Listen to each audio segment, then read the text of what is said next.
பிதாவினாலும் கர்த்தராகிய இயேசு கிறிஸ்துவினாலும் கிருபையும் சமாதானம் உண்டாவதாக.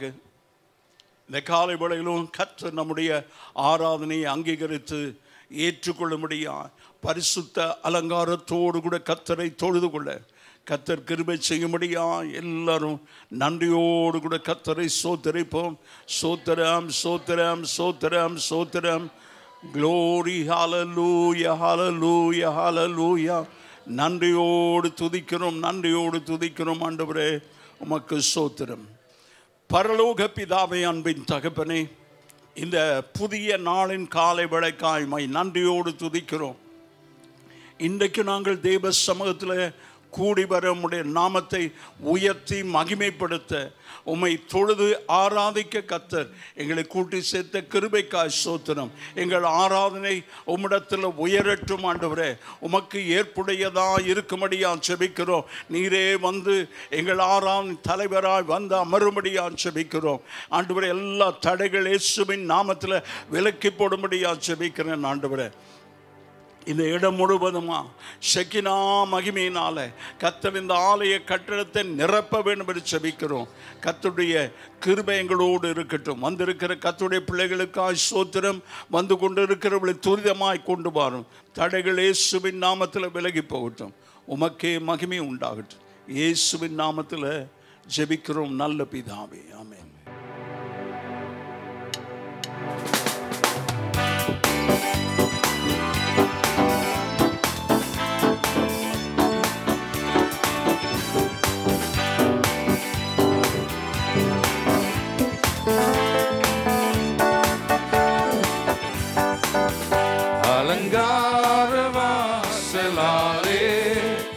பிரவேசிக்க வந்து நிற்கிறோம் வீட்டின் நன்மையாலே. நிரம்பிட வந்து நிற்கிறோம். மறுபடியும் பாடுவோம். அலங்கார வாசலாலே பிரவேசிக்க வந்து நிற்கிறோம் வீட்டின் நன்மையாலே. நிரம்பிட வந்து நிற்கிறோம். ஆராதிக்க வந்தோம், அன்பு கூற வந்தோம், யெகோவா தேவனையே.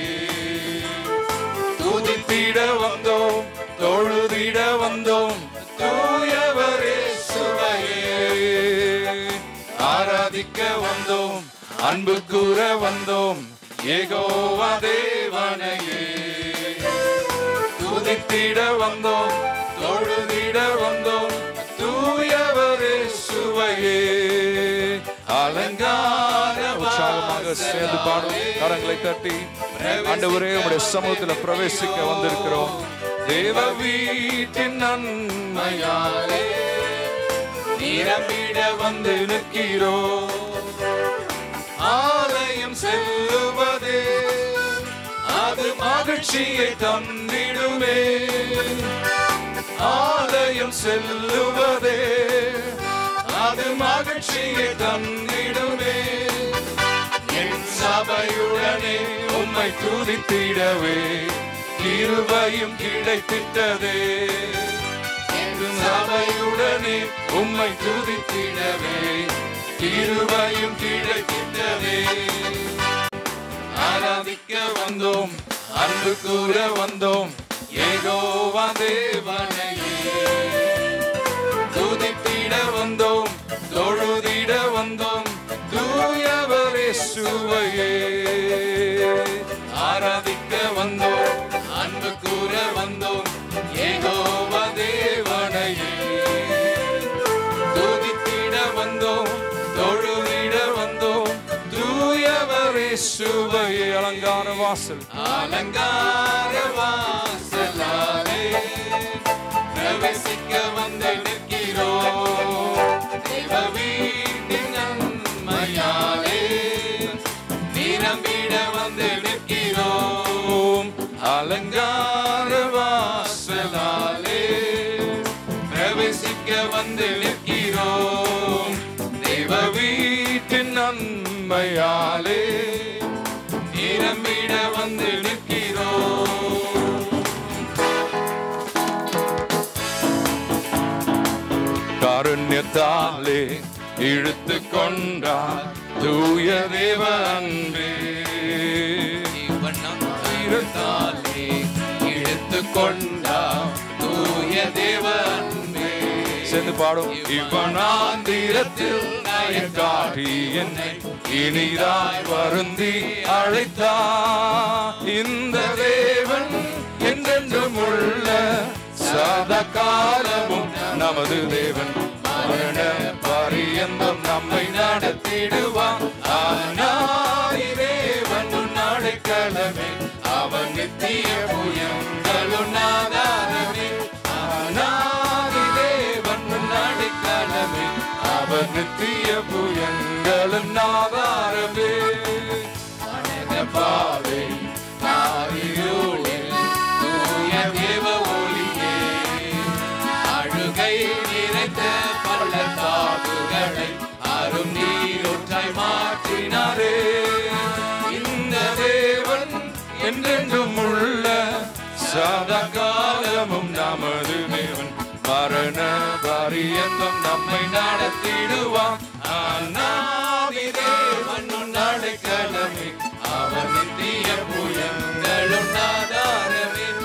அநாதி தேவன் அடைக்கலமே, அவன் நித்திய புயங்களும் ஆதாரமே. அநாதி தேவன் அடைக்கலமே, அவன் நித்திய புயங்களும் ஆதாரமே. ஹalleluya. கரங்களை தட்டி ஆண்டவருக்கு மகிமையை செலுத்துங்க. பிசாசை வெட்கப்படுத்துங்க. Put the enemy to shame. My God is my refuge. He is my ever present help in trouble. வசனத்தை சொல்லுங்க. இந்த கால வேளையில வசனத்தை சொல்லுங்க. அநாதி தேவன் என்னுடைய அடைக்கலம், அவர் நித்திய புயங்கள் எனக்கு ஆதாரம். எந்த பிசாசும் எந்த பிசாசுடைய கிரியம் எந்த மனுஷனும் எனக்கு ஒன்றும் செய்ய முடியாது. ஓ ஹalleluya, ஹalleluya சொல்லுங்க. கர்த்தரை உயர்த்தி அல்லவர், அவர் கிருபை என்றும் உள்ளது. ஹalleluya. We worship you, Jesus. We worship you, Jesus. We exalt your name, Lord Jesus. Oh, நன்றி நன்றி. விவரிக்க முடியாத அதிசயங்கள் செய்பவரே, வர்ணிக்க முடியாத அற்புதங்கள் செய்பவரே. விவரிக்க முடியாத அதிசயங்கள் செய்பவரே, வர்ணிக்க முடியாத அற்புதங்கள் செய்பவரே. நீ நல்லவரே, சர்வ வல்லவரே. உம் கரங்கள் என் ஆதாரமே. நீ நல்லவரே, உள்ளத்தின் ஆழத்தில் வல்லவரே. உம் கரங்கள் என் ஆதாரமே. மறுபடியும் விவரிக்க முடியாது, விவரிக்க முடியாத அதிசயங்கள் செய்பவரே, வர்ணிக்க முடியாத அற்புதங்கள் செய்பவரே. மனதை யோசிக்க முடியாத அளவுக்கு ஆண்டவர் செய்கிற அற்புதங்கள் செய்பவரே, வர்ணிக்க முடியாத அற்புதங்கள் செய்பவரே. நல்லவர் சர்வ வல்லவரே. உம் கரங்கள் என் ஆதாரமே. நீ நல்லவரே, சர்வ வல்லவரே. உம் கரங்கள் என் ஆதாரமே. அவர் ஏந்தி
முடிக்கிற தேவன் அவர். அவர் நடுவழியில உங்களை கைவிடுகிற தேவன் அல்ல. அவருடைய வார்த்தை சொல்லுகிறது, நிச்சயமாக முடிவு உண்டு. உன் நம்பிக்கை வீண் போகாது. Surely there is an end. Your hope will not be cut off. He is not a man that he should change his mind.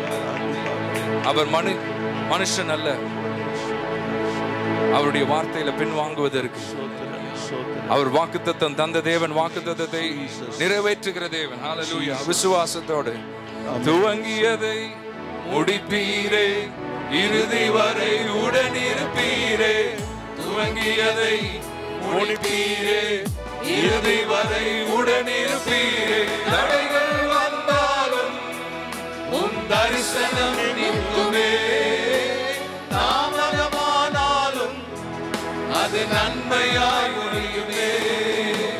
தடைகள் வந்தாலும் விசுவாசத்தோடு தரிசனம் நிற்குமே. தாமதமானாலும் அது நன்மையாய் முடியுமே. நீ நல்லவர், நீ நல்லவரே, சர்வ வல்லவரே. உன் கரங்கள் நன்றி ஆண்டவரே சொல்லி உள்ளத்தின் ஆழத்திலிருந்து நன்றி உள்ள இருதயத்தோடு பாடுங்க. நீ நல்லவரே, சர்வ வல்லவரே. உன் கரங்கள் என் ஆதாரமே. எல்லா துதியும் கனமும் மகிமையும் ஸ்தோத்திரம் அவருக்கு ஒருவருக்கே. All glory and honor and praise, majesty belongs to Jesus. அவரை ஆராதிக்க தான் வந்திருக்கிறோம். இயேசுவே, எல்லா கனமும் மகிமையும் உமக்குரியது ஆண்டவரே. நீர் சேனைகளின் கர்த்தர், நீர் பரிசுத்தர், பரிசுத்தர், பரிசுத்தர். எத்தனை பேர் எங்களுக்கு விரோதமாக வந்தாலும், நாங்கள் தனித்து காணப்பட்டாலும், சேனைகளின் கர்த்தர் எங்களோடு இருக்கிறதுக்காக நன்றி செலுத்துகிறோம். நீ பரிசுத்தர், பரிசுத்தர், பரிசுத்தர். நீ சீக்கிரம் வரப்போகிற ராஜா. நாங்கள் ஆண்டவரே வெறும் ஆராதனைகளுக்கு வந்து பாடிவிட்டு போகாதபடி உம்முடைய வருகைக்கு நாங்கள் ஆயத்தப்பட கிருபை செய்யுங்க. நாங்களும் பரிசுத்தமாக கிருபை செய்யுங்க. குறைகள், குற்றங்கள், பாவங்களை மன்னித்து உம்முடைய இரத்தத்தால் கழுவி சுத்திகரித்து ஆண்டவரே உமக்கு பிரியமுள்ளவர்களாய் வாழ உம்முடைய வருகையில் காணப்பட கிருபை செய்யுங்க. இந்த ஆராதனையை நீர் ஆசீர்வதிங்க. உம்முடைய வார்த்தைகளை கொண்டு எங்களை ஒவ்வொருத்தரோடு நீர் பேசுங்க. உம்முடைய ஊழியக்காரரை வல்லமையாக எடுத்து பயன்படுத்த முடியாது ஜெபிக்கிறேன். எங்களுடைய செவிகள், இருதயம் திறக்கப்படட்டும் ஆண்டவரே. உம்முடைய வார்த்தை எங்கள் ஒவ்வொருத்தருக்கும் ஆசீர்வாதமாக இருக்கட்டும். இயேசுவின் நாமத்தில் ஜெபிக்கிறோம் பிதாவே, ஆமென். தானியேலின் புஸ்தகம் 5ஆம் அதிகாரம் 1-5 வசனங்களை மாத்திரம் வாசிப்போம். அந்த முழு அதிகாரத்தை நாம் தியானிக்க போகிறோம். ஆனால் நம்முடைய வாசிப்புக்காக 1-5 வசனங்களை வாசிங்க. என்னும் ராஜா தன் பிரபுக்களில் 1000 பேருக்கு ஒரு பெரிய விருந்து செய்து அந்த 1000 பேருக்கு முன்பாக திராட்சரசம் குடித்தான். பெல்சாத்சார் திராட்சரசத்தை ருசித்துக் கொண்டிருக்கையில் அவன் தன் தகப்பனாகிய நேபுகாத்நேச்சார் எருசலேம் தேவாலயத்திலிருந்து கொண்டு வந்த பொன் வெள்ளி பாத்திரங்களில் ராஜாவாகிய தானும் தன் பிரபுக்களும் தன் மனைவிகளும் தன் வைப்பாட்டிகளும் குடிக்கிறதற்காக அவைகளை கொண்டு வரும்படி கட்டளையிட்டான். அப்பொழுது எருசலேமில் உள்ள தேவனுடைய வீடாகிய ஆலயத்திலிருந்து எடுக்கப்பட்ட பொற்பாத்திரங்களை கொண்டு வந்தார்கள். அவைகளில் ராஜாவும் அவனுடைய பிரபுக்களும் அவனுடைய மனைவிகளும் அவனுடைய வைப்பாட்டிகளும் குடித்தார்கள். அவர்கள் திராட்சரசம் குடித்து பொன்னும் வெள்ளியும் வெண்கலமும் இரும்பும் மரமும் கல்லுமாகிய தேவர்களை புகழ்ந்தார்கள். அந்நேரத்திலே மனுஷ கைவிரல்கள் தோன்றி விளக்குக்கு எதிராக ராஜா அரண்மனையில் சாந்து பூசப்பட்ட சுவரிலே எழுதின அந்த கையுறுப்பை ராஜா கண்டான். கண்களை மூடி செபிப்போம். பரலோக பிதாவே, பரலோகத்தின் தேவனுடைய மகிமை இந்த பூமியிலே வெளிப்படவும், கர்த்தர் யார் என்பதை ஆண்டவரை எந்த தேசம் எந்த ராஜா இருந்தாலும் ஆண்டவர் அதை வெளிப்படுத்துகிறார். இன்றைக்கும் கர்த்தராகிய தேவனாகிய நீர் ஒருவரே தேவன் என்பதை வெளிப்படுத்தும்படியா நீர் எங்களோடு கர்த்தர் பேசும் ஆண்டவர், எங்களோடு பேசுங்க ஆண்டவர். நீர் மகிமைப்படும்படியா செபிக்கிறோம் இயேசுவின் நாமத்தில் பிதாவே. ஆண்டவருக்கு ஸ்தோத்திரம். பாபிலோன் தேசம், அந்த தேசத்தில் நேபுகாத்நேச்சார் மிக ஒரு பலம் வாய்ந்த ஒரு ராஜா. அவருடைய மகன்தான் பெல்ஷாத்சார். ஆண்டவருக்கு மகிமை உண்டாவதாக. இந்த பெல்ஷாத்சார் என்னும் ராஜா பிரபுக்களில் 1000 பேருக்கு ஒரு பெரிய விருந்தை பண்ணுறான். அரண்மனையில் விருந்து பண்ணுகிறது இது சாதாரணம். அது தொடர்ந்து நடக்கிறது. ஒருவேளை தினம் கூட விருந்து நடக்கலாம், அல்லது அவர்களுக்கு தேவைப்படும் போது விருந்து செய்யலாம். அரண்மனையில் விருந்து நடக்கிறது ஒரு ஆச்சரியம் அல்ல. ஆனால் இன்றைக்கு இந்த அரண்மனையில் நடந்த ஒரு விருந்தானது குறிப்பிடத்தக்கதாக இருக்கிறது. தன்னுடைய பிரபுக்களில் 1000 பேரை கூட்டி அவங்களுக்கு விருந்து பண்ணுறான். நம்ம கல்யாணத்துக்கு 1000 பேர் கூட்டுறதே பெரிய காரியம். ஆண்டவருக்கு ஸ்தோத்திரம். இப்போல்லாம் குறைஞ்சிச்சுன்னு நினைக்கிறேன். இன்னமும் சில பெருமைக்காக நிறைய பேர் கூப்பிட்டா சரி, ஆண்டவருக்கு ஸ்தோத்திரம். உங்கள்கிட்ட பலம் இருக்கிறது காண்பிக்கிறது காட்டுங்க, ஆண்டவருக்கு ஸ்தோத்திரம். ஆனால் பிரபுக்களில் 1000 பேரை கூட்டி அவங்களுக்கு விருந்து பண்ணணும். இப்போ இதிலிருந்தே தெரியுது இவர் யார் என்பதை அவருடைய பிரபுக்களுக்கு அறிவிக்க வேண்டும் என்பது தான் அவருடைய நோக்கம். 2வது வசனம் சொல்கிறது, பெல்ஷாத்சார் திராட்சை ரசத்தை குடித்து கொண்டிருக்கும் போது, திராட்சை ரசம் ஒரு ராஜா குடிக்கிறான், ஒன்றும் பிரச்சனை இல்லை, அதுவும் பெரிய. ஆனால் ஏன் இங்கே இவ்வளவு விசேஷமாக சொல்லப்படுகிறதுன்றா, இந்த விருந்து கொஞ்சம் விசேஷமான விருந்து. இந்த விருந்தில் விபரீதமான காரியங்கள் நடைபெற்றிருக்கிறதுனால இந்த விருந்து விசேஷமானது. ஆண்டவருக்கு ஸ்தோத்திரம். திராட்சை ரசம் குடித்து கொண்டிருக்கும் போது அவன் தன் தகப்பனாகிய தேவாலயத்திலிருந்து கொண்டு வந்த பொன் வெள்ளி பாத்திரங்களில் ராஜாவாகிய தானும் தன் பிரபுக்களும் தன் மனைவிகளும் தன் வைப்பாட்டிகளும் குடிக்கிறதற்காக அவைகளை கொண்டு வரும்படி கட்டளையிட்டார். இதுதான் பிரச்சனை. நீ திராட்சை ரசம் குடிக்கிறதுல பிரச்சனை இல்லை, விருந்து பண்ணுறதுல பிரச்சனை இல்லை. ஆண்டவருக்கு ஸ்தோத்திரம். கொஞ்சம் நம்ம நீதிமொழிகள் 20:1 கொஞ்சம் வாசிடுவோம். திராட்சரசம் பரியாசம் செய்யும், திராட்சை ரசம் பரியாசம் செய்யும், மதுபானம் அமளி பண்ணும், மதுபானம் அமளி பண்ணும். ஆண்டவருக்கு ஸ்தோத்திரம். பரியாசமும் பண்ணும், அமளியும் பண்ணும். ஆண்டவருக்கு மகிமை உண்டாவதாக. கொஞ்சம் உள்ள போன உடனே அவருக்கு ஒரு வித்தியாசமான எண்ணம் வருகிறது. அது அவங்க அப்பா கொண்டு வந்து வச்சிருக்கிறார். அதே ஆங்கில வேதாகமம் சொல்கிறது, he stole those things from temple in Jerusalem.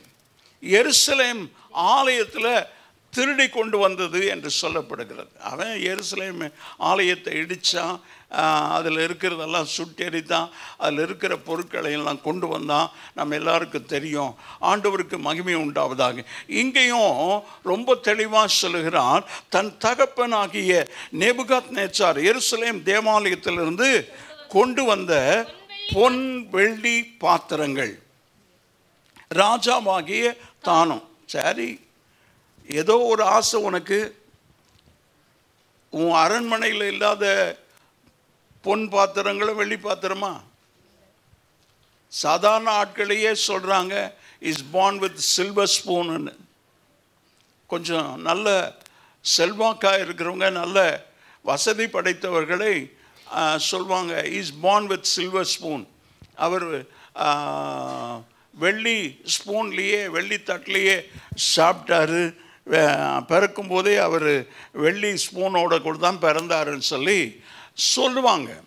ஆனால் ஒரு சாதாரண மனுஷனுக்கே அப்படி சொல்லுவாங்கன்னா, அவர் ராஜ்யத்தில் ஒரு மிகப்பெரிய ராஜா, மிகப்பெரிய தேசம் பாபிலோன் தேசம், அதில் தான் வெள்ளிக்கும் பொண்ணும் குறைவாக இருக்குமா? அதெல்லாம் விட்டுட்டு இந்த ராஜாவுக்கு திடீர்னு திராட்சை ரசம் உள்ளே போன உடனேயே அது அமளியை உண்டு பண்ணுகிறது. ஆண்டவருக்கு ஸ்தோத்திரம். அதுதான் குடிக்காதன்னு சொல்கிறது. ஆமென், அல்லேலூயா. இது எப்படியோ இந்த திராட்சை ரசம் யூதர்களுக்கு அது சாதாரணமாக அவங்க குடிப்பாங்க. அது குடிக்கிறது அதாவது அது என்ன போதை வருகிற அளவில் இல்லை, புதிதான திராட்சை ரசம், பிழிஞ்ச திராட்சை ரசத்தை குடிப்பாங்க. அதில் ஒன்று அப்படிப்பட்ட திராட்சை ரசம் குடிக்கும்போது அது வயிற்று வலி கூட சரியாக போயிடும். தீமோத்தேயுக்கு பவுல் சொல்கிறார், உன்னுடைய வயிற்று வலிக்கு கொஞ்சம் மருந்து மாதிரி குடி. பிறகு சங்கீதக்காரர் சொல்லுகிறார், திராட்சை ரசம் முகக்களையே உண்டு பண்ணும். குடிகாரன் மூஞ்ச பாருங்க, பார்த்தாலே அவன் குடிகாரன்னு சொல்லலாம். அப்படியே முகமெல்லாம் செவந்து ஒரு விகாரமாக இருப்பாங்க. ஆண்டவருக்கு சோத்திரம் அப்படி இல்லை. ஆண்டவர் சொல்றது அவங்களுக்கு பொதுவாகவே பழக்கம். திராட்சை தோட்டமும் மாதுளம் இதுவும் அத்திப்பழமும் அவங்களுடைய ஒரு சாதாரண ஆகாரமாகவே இருந்தது. ஆண்டவர் கொடுக்கும்போதும் தேசத்தை கொடுக்கும்போதும் நீங்கள் கட்டாத நல்ல வஸ்துக்கள் நிறைந்த வீட்டையும் வெட்டாத துறவுகளையும் ஒலிவ தோப்புகளையும் மாதுளம் மரங்களையும் நீங்கள் உங்களுக்கு கிடைக்கும்னு சொல்கிறார். நீங்கள் கட்டல ஒரு வீட்டை, கட்டாத வீடு, நல்ல வஸ்துக்கள் நிறைந்த வீடு. இன்றைக்கி ஒரு சில பெங்களூரில் இருக்கிறவங்களுக்கு தெரியும், சென்னையில் இருக்கிறவங்களுக்கு தெரியும், ஃபர்னிஷ்டு ஹவுஸ், கட்டில், பீரோ, சோஃபா எல்லாமே இருக்கும். நீங்கள் போய் அரிசி பருப்பு வாங்கி சமைச்சு சாப்பிட்டா போதும். அப்படி ஆண்டவருக்கு சோத்திரம். ஆண்டவர் நமக்கு கொடுக்கும்போது இந்த இந்த இங்கே இருக்கிற வீடை ஆண்டவர் உபாகமம் 6:11 படி தான் ஆண்டவர் எனக்கு தந்தார். நாங்கள் வந்து இந்த கட்டிடத்தை ஆரம்பிக்கும் போதே ஏற்கனவே போர் போடப்பட்டிருந்ததுங்க. இன்றைக்கும் அது 150 அடி தான்.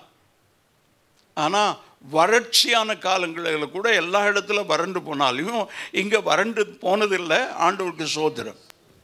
ஏன்னா கர்த்தர் கொடுத்த ஒரு வாக்கு தத்தத்தின் கிணறு தான். நல்ல வஸ்துக்கள் நிறைந்த வீடு. ஆமென். ஆண்டவருக்கு மகிமை உண்டாவதாக. அப்படி ஆண்டவர் நம்மை ஆசீர்வதிக்கிற தேவன். இப்போ இந்த நேபுகாத்நேச்சார் அங்கிருந்து அந்த எருசலேம் ஆலயத்தை அவர் கொள்ளையிட்டு கொண்டு வந்தார். அதனால தான் he stole என்று சொல்லி ஆங்கில வேதாகமத்தில் he stole these things from the temple of God. அவன் கொள்ளையிட்டான், தேவாலயத்தை கொள்ளையிட்டு அதை இடித்து எரித்து போட்டான். அங்கிருந்து கொண்டு வந்த பாத்திரங்களை அவனுடைய தெய்வத்தினுடைய இடத்துல கொண்டு போய் வச்சுட்டான். அதை இவன் குடிக்கும் போது ஞாபகம் வருகிறது இந்த பெல்ஷாத்தாருக்கு. ஆண்டவருக்கு சோத்திரம். தன் தகப்பனாகிய நேபுகாத்நேச்சார் எருசலேம் தேவாலயத்திலிருந்து கொண்டு வந்த பொன் வெள்ளி பாத்திரங்களில் ராஜாவாகிய தானும், அவன் குடிக்கிறதுல பிரச்சனை இல்லை, நீ ராஜா குடிச்சிட்டு போ. ஆனால் தானும் பிரபுக்கள் 1000 பேருக்கும் கொடுத்துருக்கிறான். அவ்வளோ பாத்திரம் இருந்திருக்குது. அவர்களும் தன் மனைவிகளும் வைப்பாட்டிகள். சரி, மனைவி கூட குடிச்சா பரவாயில்ல, அவ அதிகாரப்பூர்வமாக மனைவி. வைப்பாட்டி தான். ஆண்டவருக்கு சோத்திரம். பைபிளும் வைப்பாட்டின்னு தான் எழுதியிருக்கு, கான்குபென்ஸ். ஆண்டவருக்கு சோத்திரம். வைப்பாட்டிகளும் குடிக்கிறதுக்காக அவளை கொண்டு வரும்படி, ஓ க்ளோரி, ஆமென், கொண்டு வாடா சொல்றான் அதிகாரத்தில். அங்க போதை ஏறிடுச்சு, அங்க இருக்கிறத கொண்டு வரணும். அது ஆண்டவருடைய ஆலயத்தும் பரலோகத்தின் தேவன், பரிசுத்தமுள்ள தேவனுடைய ஒரு பாத்திரம். ஆண்டவருக்கு மகிமை உண்டாவதாக.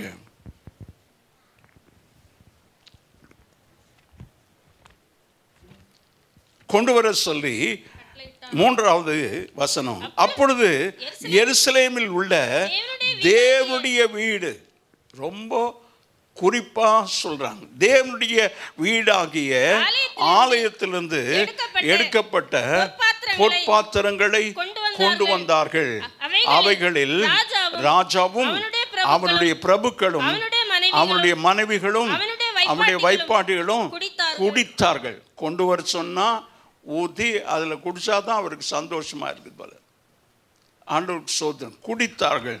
குடித்த உடனேயே ஆண்டவர் சும்மா இருப்பாரா? நீ கட்டளை போட்ட போதவே ஆண்டவர் எழுந்து நின்றுட்டார்.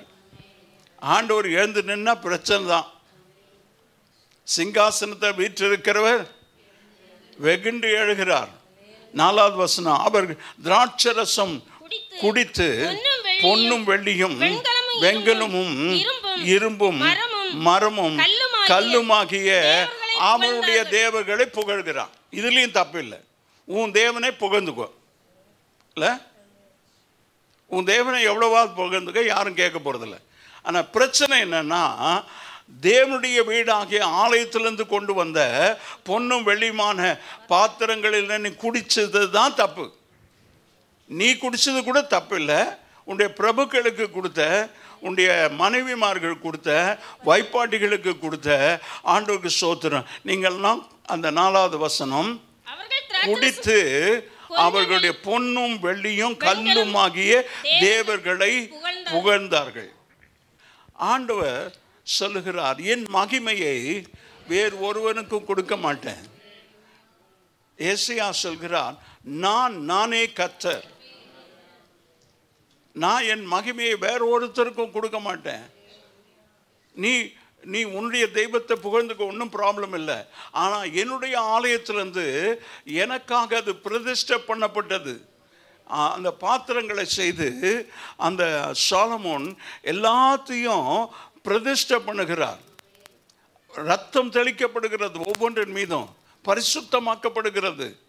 ஆண்டவருக்கு ஸ்தோத்திரம். அப்படிப்பட்ட தேவனுடைய ஆலயத்தின் பாத்திரத்தை எடுத்து நீ குடிக்கும் போது தான் பிரச்சனை.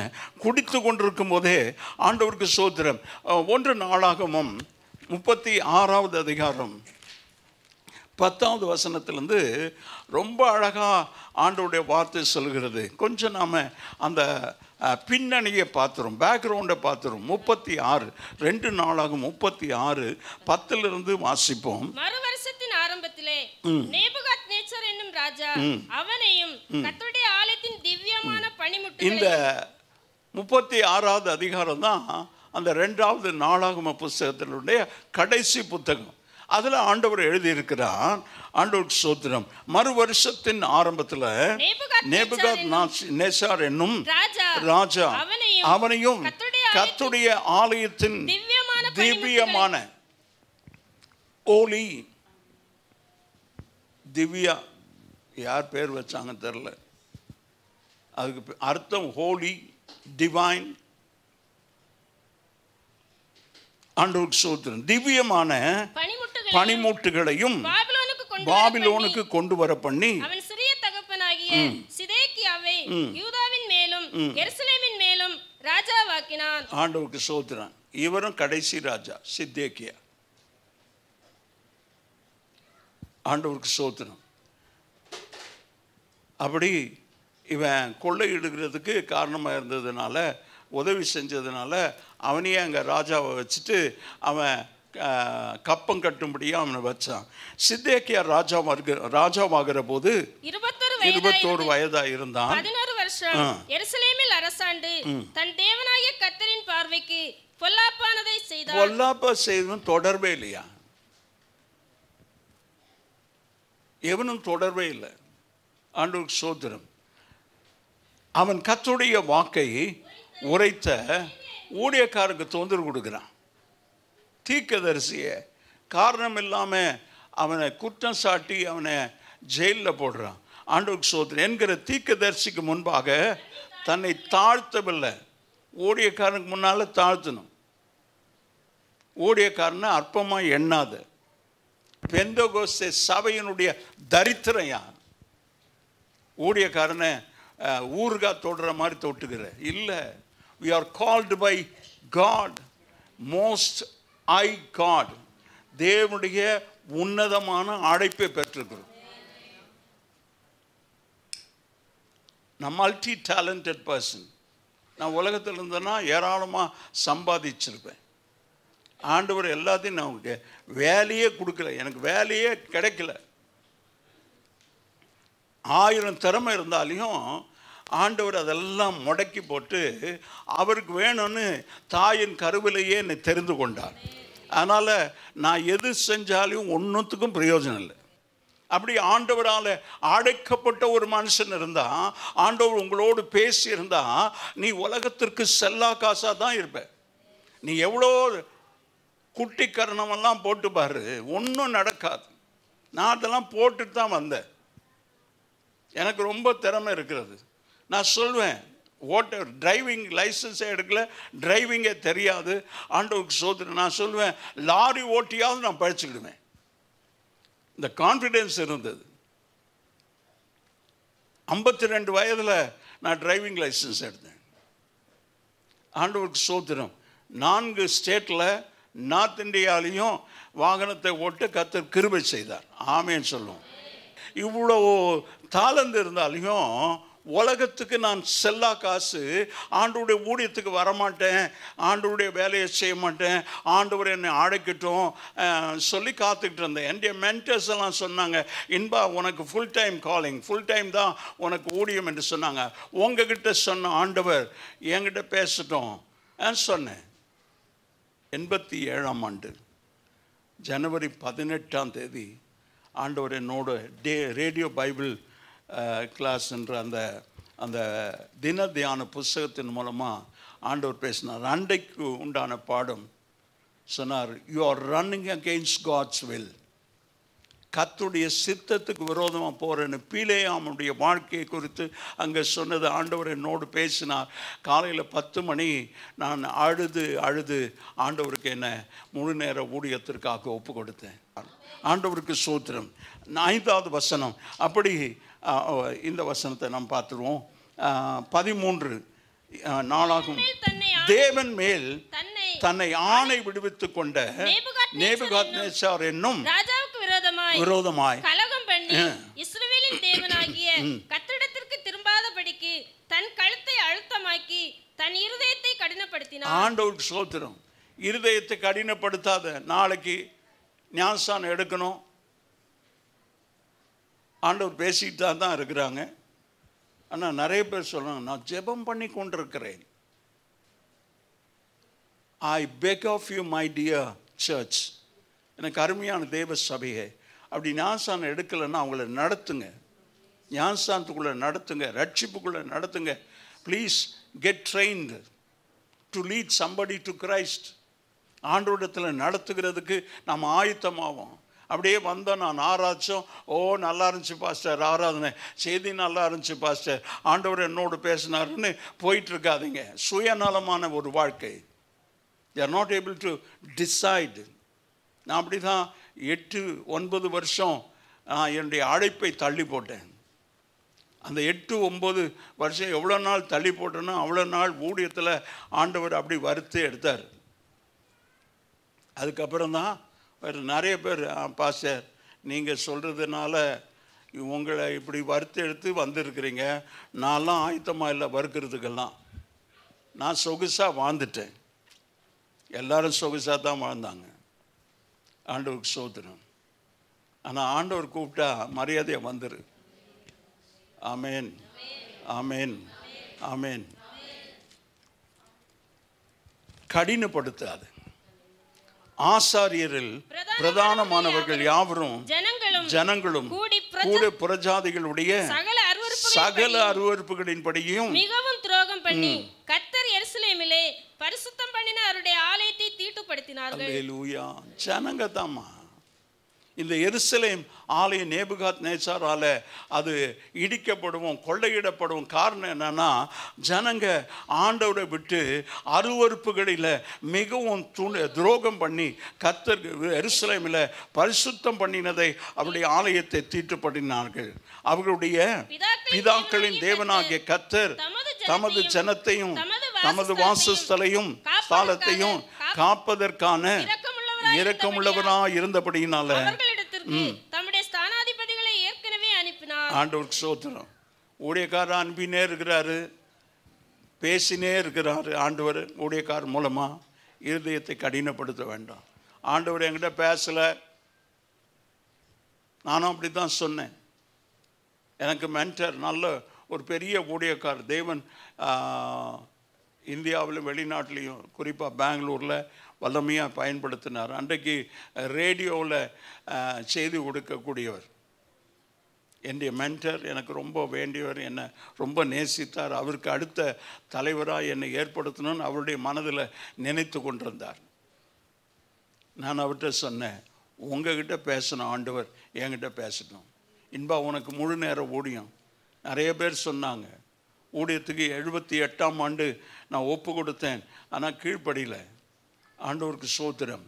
அதனால் ஆண்டவர் நம்ம அழைச்சார்னா அவர் உண்மை உள்ளவர்.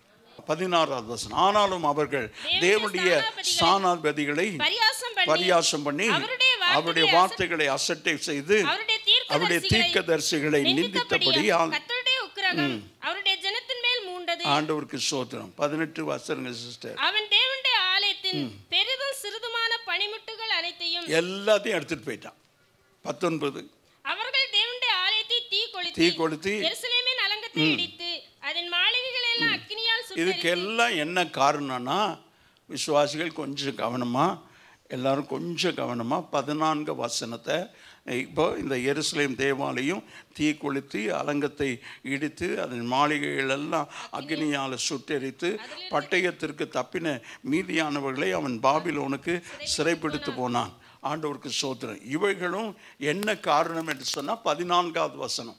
ஆசாரியரில் பிரதானமானவர்கள் யாவரும் ஜனங்களும் கூடி பிரஜாதிகள் எல்லாரும் சேர்ந்துட்டான். ஊழியக்காரன் விசுவாசி எல்லாரும் சேர்ந்து பிரஜாதிகளுடைய சகல அருவருப்புகளின் படியும். பிரஜாதிகளுடைய அருவருப்பு என்னன்னா விக்கிரகம். தயவு செய்து கொஞ்சம் கவனமா இருங்க. குறிப்பா இந்துக்களா இருந்து ஆண்டவராகிய இயேசு கிறிஸ்துவை ஆண்டவரும் இரட்சகருமாய் ஏற்றுக்கொண்டவர்கள் ரொம்ப கவனமா இருக்கணும், ரொம்ப கவனமா இருக்கணும். பிறகு அவர்கள் பரிசுத்தம் பண்ணின அவருடைய ஆலயத்தை தீட்டு பண்ணினார்கள். நீ எங்கேயோ அருவருப்பை போய் செஞ்சு இங்கே வந்து ஆலயத்தை தீட்டு பண்ணாத. ஆண்டவருக்கு சோத்திரம். சிலரெல்லாம் வராது நல்லது, அவங்க போயிட்டாங்கன்னா வருத்தப்பட வேண்டாம். ஆண்டவர் நாம மகிமைப்படுவதாக. சில நேரத்தில் கர்த்தர் களை எடுத்துருவார். வாழ்க்கையிலையும் களை எடுப்பார், சபையிலையும் களை எடுப்பார். ஆண்டவர் சோத்திரம். இப்போ அந்த 5வது வசனம் இல்லை, அந்நேரத்தில் மனுஷ கைவேலைகள் கைவிரல்கள் தோன்றி வெறும் ஒரு விரல் செவுத்துல. அந்த வசனம் ரொம்ப தெளிவாக சொல்லுகிறது. சாந்து பூசப்பட்ட சுவரில் வெறும் விரல் வந்து எழுதுது. அதான் இம்பார்ட்டன்ட் இங்க. ஆண்டவருக்கு சோத்திரம். இப்போ அவனுக்கு யாருன்னே தெரியாது. ஆண்டவரே வந்து என்னுடைய ஆலயத்தினுடைய பனிமுட்டுகளை எடுத்து நீ இப்படி அனாவசியமாக பயன்படுத்துறியே என்று சொல்லியிருந்தா அவனுக்கு புரியாது. ஆண்டவருக்கு சோத்திரம். ஒரு கைவிரல் வந்து செவத்தில் எழுதுது. ஆண்டவருக்கு சோத்திரம். வாசிங்க. அந்த கை உறுப்பை ராஜா கண்டான். அப்பொழுது ராஜாவின் முகம் வேறுபட்டது.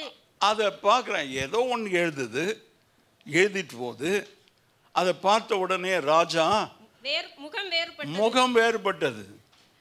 ஏன்னா அவனுக்கு தெரியுது அங்க தெய்வீக வல்லமை வெளிப்பட்டு கொண்டிருக்கிறது. அந்த விரல் கையை எழுதும் போதே அது என்னன்னு எழுதுறாங்கன்னு புரியல, யார் எழுதுறாங்கன்னு தெரியல. ஆனா முகம் வேறுபட்டது, பயம். பிறகு அவனுடைய நினைவுகள் கலங்க பண்ணினது. ஆண்டவருக்கு சோத்திரம். பிறகு அவன் இடுப்பின் கட்டு ஆண்டவருக்கு சோத்திரம். அதுக்கு மேல அவர் நிற்கவும் முடியல, உட்காரவும் முடியல, படுக்கவும் முடியல. இடுப்பு கட்டு காண்டுடுச்சா. அதுக்கப்புறம் என்ன அப்படி ஆடும். சரி, அதுக்கப்புறம் முழங்கால்கள் ஒன்றோடொன்று மோதிக்கொண்டது. ஆண்டவருக்கு சோத்திரம். எப்படி மோதும்? கொஞ்சம் யாராவது மோதி பாருங்களேன், மோதி பாருங்களேன். இப்படி உதறி ஒன்று மோதுது. இப்போ முகம் வேறுபட்டது, அவனுடைய இடுப்பு கட்டு இருந்து போனது, முழங்கால்கள் மோதிக்கொண்டது. மோதிக்கொண்டது. ராஜா உரத்த அதுக்கு மேல அவனால உட்காரவே முடியல. ஒரு அல்லேலூயா சொல்லுவோம். அந்த ஆண்டவருடைய கரத்தின் வல்லமை அவ்வளவு பலமா இருந்ததுனால அவனால உட்கார முடியல. அவனுடைய இடுப்பு கட்டு கொண்டது, முழங்கால்கள் ஒன்றோடு ஒன்று மோதிக்கொண்டது, அவன் முகம் மாறினது. அப்படி ஆன உடனே அவன் உரத்த சத்தமா, அரண்மனையில் யார் யார் இருக்கிறீங்க வாங்க என்று சொல்லி அவனுடைய சாஸ்திரிகளையும் குறி சொல்லுகிறவர்களையும் உள்ளே அழைத்து வரும்படி சொல்கிறான். No other go. All that he know is that and the witch doctors, குறி சொல்றவன், sorcerers, அவங்கள தான் தெரியும், கூப்பிடுங்கன்றான். ஆண்டவருக்கு ஸ்தோத்திரம். ராஜா பாபிலோன் ஞானிகளை நோக்கி இந்த எழுத்தை வாசித்து இதன் அர்த்தத்தை எனக்கு வெளிப்படுத்துகிறவன் எவனோ அவனுக்கு ரத்தாம்பரமும் கழுத்துல பொற்சர்பனையும் தரிப்பிக்கப்பட்டு ராஜ்யத்தில் 3ஆம் அதிபதியா இருப்பான் என்றான். ஆண்டவருக்கு ஸ்தோத்திரம். ஆனா அதை படிக்கவோ அதுக்கு அர்த்தம் சொல்ல அவன் ராஜ்யம் முழுசும் ஒருத்தனும் இல்லை. ஆனால் ராஜாவுக்கு மாத்திரம்தான் முகம் வேறுபடுது. ஏன்னா அவங்களுக்கு என்ன நடக்கிறதுனே தெரியல. ராஜாவுக்கு மாத்திரம் ஆண்டவர் உணர்த்தணும். ஆண்டவர் ஸ்தோத்திரம். அப்பொழுது ராஜாவின் ஞானிகள் எல்லாரும் வந்து சேர்ந்தார்கள். ஆனாலும் அவர்கள் அந்த எழுத்தை வாசிக்கவும் அதன் அர்த்தத்தை ராஜாவுக்கு தெரிவிக்கவும் கூடாது முடியல. ஆண்டவருக்கு ஸ்தோத்திரம். வேகமா நான் போறதுனால அந்த கொஞ்சம் சீக்கிரமா நான் முடிக்கிறேன். ஆண்டவருக்கு ஸ்தோத்திரம். 10வது வசனம். இப்படி கலங்கி கொண்டிருக்கிறான்.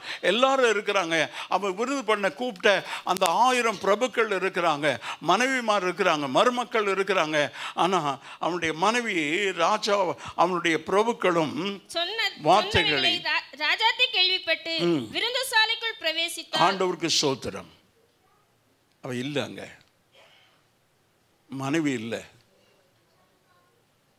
மனைவிமார் இருந்திருக்கிறாங்க, வைப்பாட்டிகள் இருந்திருக்கிறாங்க, ராஜாத்தி இல்லை. அந்த 3வது வசனத்தை வாசிக்கும் போது மனைவிகளும் அவனுடைய வைப்பாடு, மனைவிகள் இருந்திருக்கிறாங்க, ராஜாத்தி இல்லை.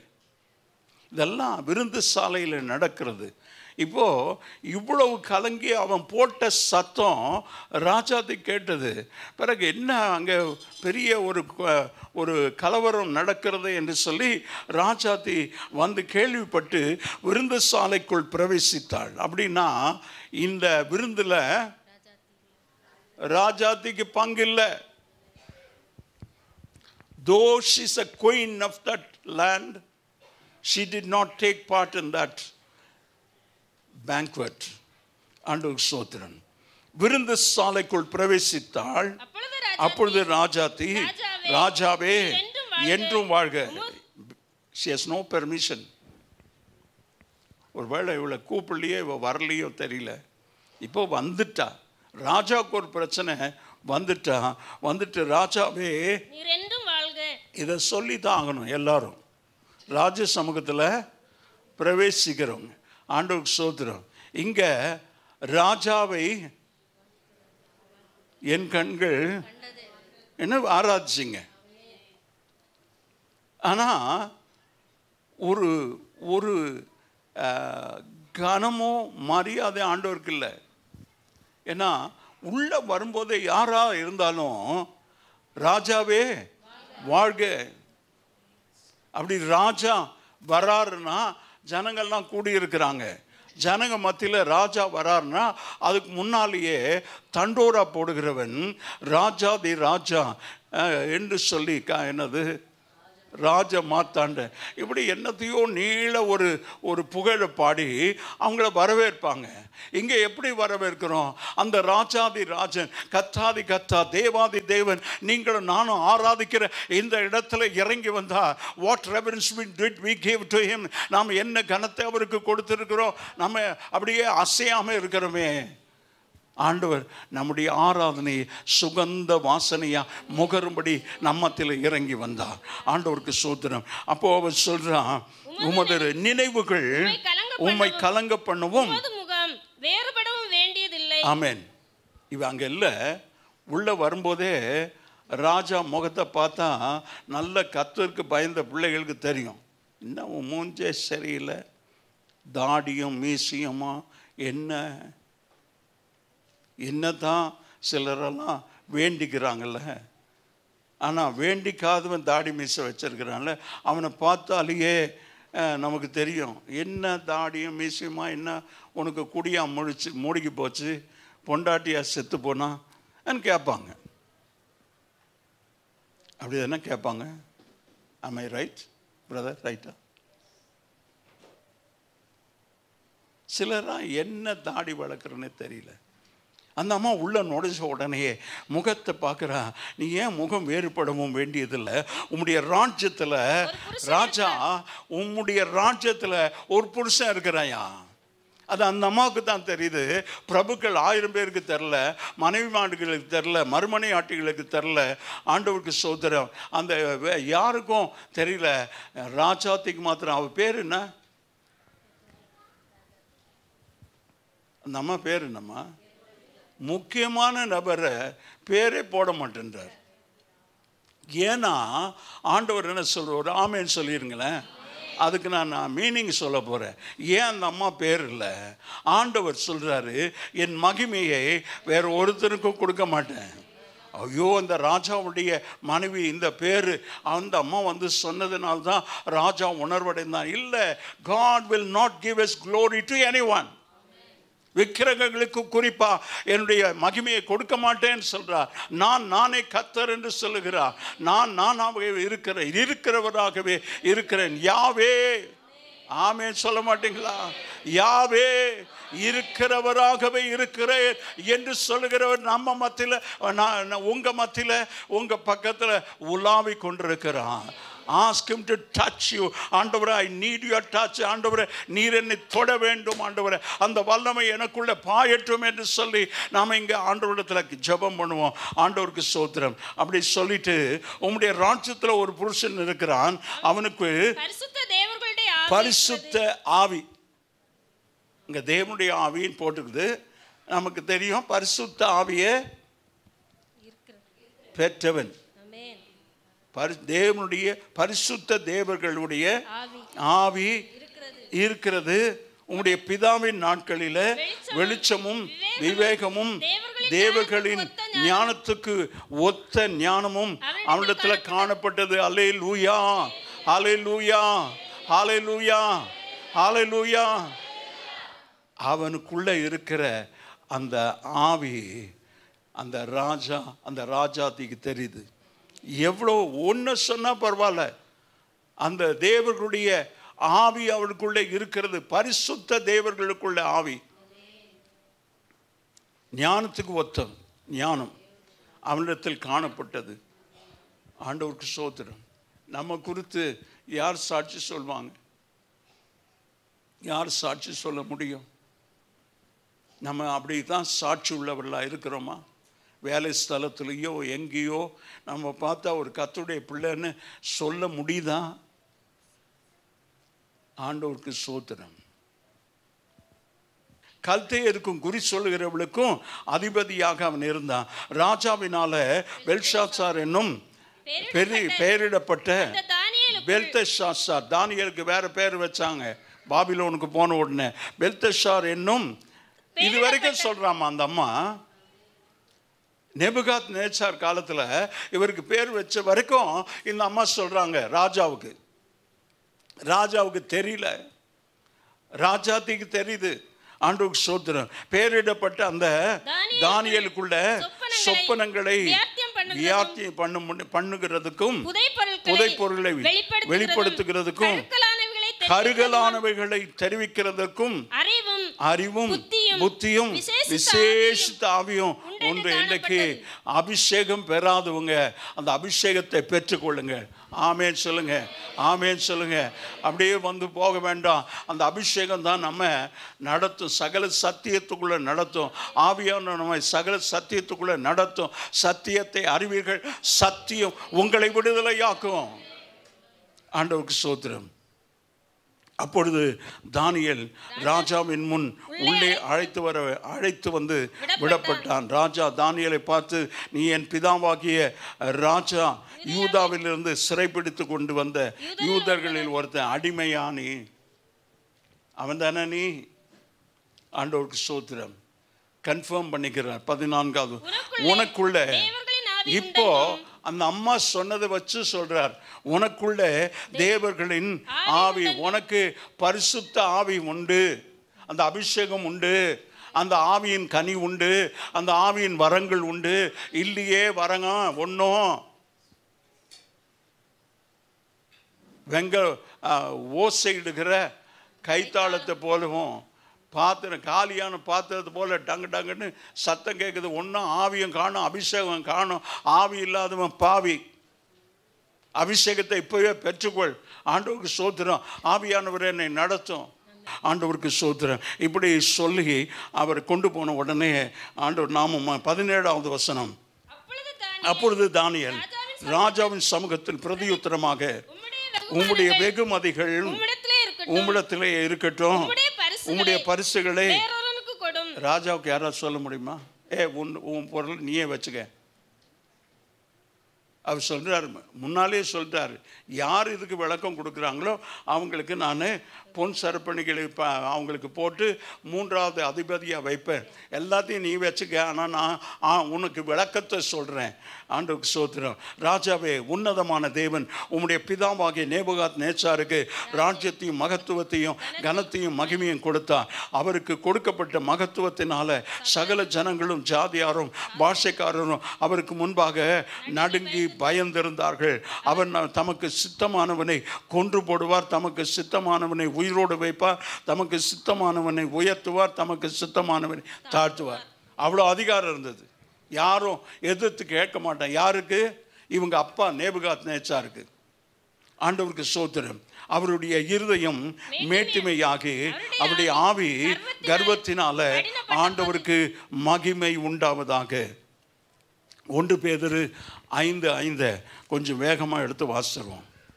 அந்தபடி இளைஞரே, மூப்பருக்கு கீழ்ப்படியுங்கள், நீங்கள் எல்லாரும் ஒருவருக்கொருவர் கீழ்ப்படிந்து. ஆண்டவருக்கு ஸ்தோத்திரம். என்ன சிஸ்டர், சரியா தான் வாசிக்கிறீங்களா? இப்போ கொஞ்சம் கவனிங்க. அவங்க தப்பா வாசிக்கிறாங்கன்னு நினைக்கிறேன்.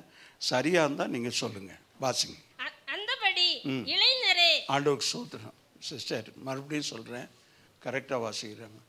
வாலிப பிள்ளைகள் சொல்லுங்க, தப்பா வாசிக்கிறீங்க சிஸ்டர். வாலிப பிள்ளைகள் மேல ஆண்டோடைய கண்கள் பதிந்து இருக்கிறது. You are important for God. Cream of your youth is for God. அந்த வாலிபத்தினுடைய முழுமையை ஆண்டவருக்கு கொடுத்துருங்க. அப்படி கொடுக்கப்பட்டவங்க வாழ்க்கையெல்லாம் ஆசீர்வதிக்கப்பட்டிருக்கிறது. என்னுடைய விருப்பம், என்னுடைய வாலிப பிள்ளைகள் 11 வயசுலேயே ஆண்டவருக்கு உங்கள் வாழ்க்கையை கொடுத்துருங்க. ஆண்டவருக்கு ஸ்தோத்திரம். அதனால் இந்த வாலிப பிள்ளைகள், அந்த பேதுரு எழுதும்போது தன்னுடைய நிருபத்தை வாலிபர்களே, இளைஞரே, மூப்பருக்கு கீழ்ப்படிங்க. ஊழியக்காருக்கு ஆங்கில வேதாகம் டு யுவர் எல்டர்ஸ். அன்றைக்கு பாஸ்டர் எல்லாம் இல்லை, எல்டர் தான் இருந்தது. உங்க மூப்பர்களுக்கு கீழ்ப்படியுங்க. நீங்கள் எல்லாரும் ஒருவருக்கொருவர் கீழ்ப்படிந்து மனத்தாழ்மையை அணிந்து கொள்ளுங்கள். ஆமென். Very difficult to find such a quality in the church. சபையில் அப்படிப்பட்ட நபரை கண்டுபிடிக்கிறது ரொம்ப கஷ்டம். மனத்தாழ்மையாக இருந்து. ஆமாம், ஆண்டவருக்கு ஸ்தோத்திரம். நிறைய பேர் சொல்ல, என்னடா நெஞ்சை நிமித்திட்டு நடக்கிற, திமிறது, நெஞ்சை நிமித்திட்டு அப்படி பார்க்காது. ஆண்டவருக்கு ஸ்தோத்திரம். ரொம்ப கவனமாக இருப்போம், ரொம்ப கவனமாக இருப்போம். வாசிங்க. தாழ்மை உள்ளவர்களுக்கும் கிருபை அளிக்கிறார். அதுக்கு முன்னால் பெருமை உள்ளவனுக்கு தேவன். அதான் இங்க நேபுகாத் நேச்சரும் சரி, பெல்ஷாத்சாரும் சரி. ஆண்டவருக்கு ஸ்தோத்திரம். இப்போ இந்த வசனத்தை வாசிப்போம்.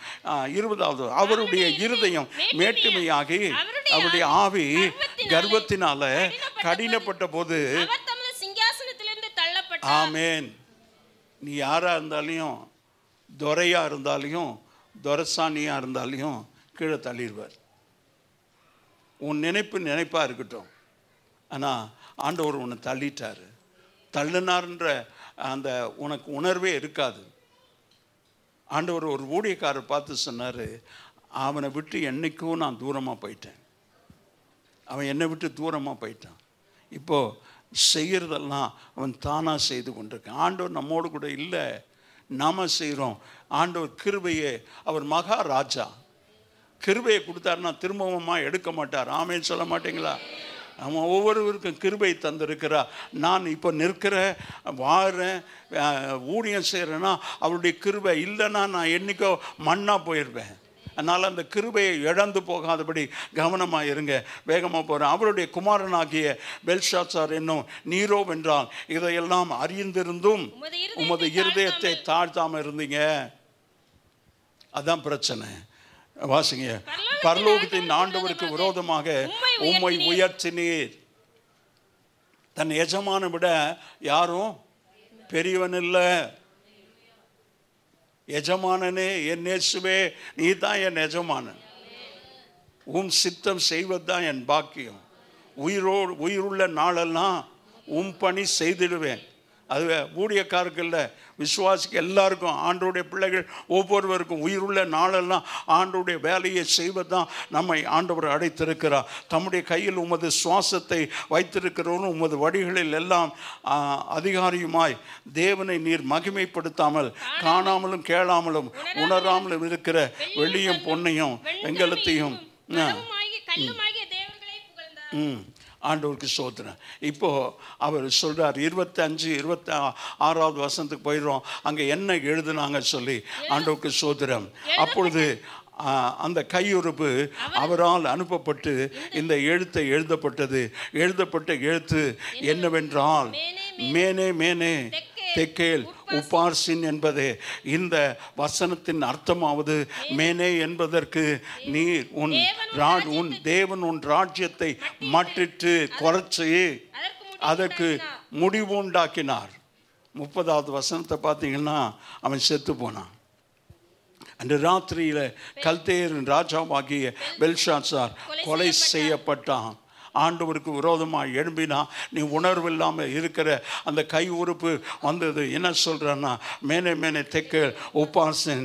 மேனே என்பதற்கு உன் ராஜ்யத்தை மட்டிட்டு அதற்கு முடிவு உண்டாக்கினார் என்றும், தெக்கேல் என்பதற்கு நீ தராசில் நிறுத்தப்பட்டு குறையை காண மாட்டாய் என்றும், பேரேஸ் என்பதற்கு உன் ராஜ்யம் பிரிக்கப்பட்டு மேதியருக்கும் பெர்சியருக்கும் கொடுக்கப்பட்டது என்றும் அர்த்தமாம். அதுக்கப்புறம் அந்த ராஜ்யம், அது வரைக்கும் பாபிலோன் ஒரு பிரசித்தி பெற்ற ராஜ்யமாக இருந்தது.